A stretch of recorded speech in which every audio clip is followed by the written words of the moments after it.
प्रसिद्ध कॉमेडियन कपिल शर्माच्या रेस्टॉरंटमध्ये झालेल्या गोळीबाराच्या घटनेनंतर मुंबईतील त्याच्या निवासस्थानाबाहेर पोलिसांनी सक्रियता वाढवली आहे. मुंबई पोलिसांनी कपिलच्या घराबाहेर सुरक्षा वाढवली आहे.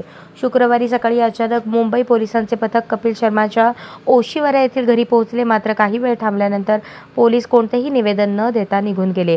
स्थानिकांच्या म्हणण्यानुसार पोलिसांच्या उपस्थितीदरम्यान काही काळ परिसरात सुरक्षा व्यवस्था कडक करण्यात आली होती.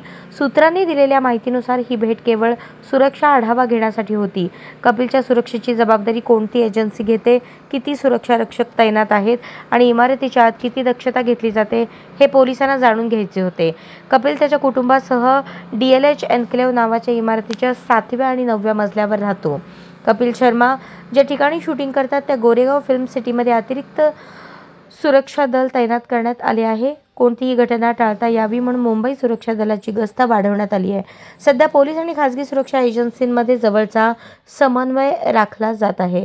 गुरुवारी सकाळी कॅनडामधील कपिलच्या रेस्टॉरंटमध्ये अज्ञात हल्लेखोरांनी गोळीबार केल्याची बातमी समोर आली. या हल्ल्यात कोणीही जखमी झाले नाही, पण या घटनेने धोक्याचे संकेत नक्कीच दिले. असे मानले जाते की मुंबई पोलीस या संपूर्ण प्रकरणाबाबत सतर्क आहेत.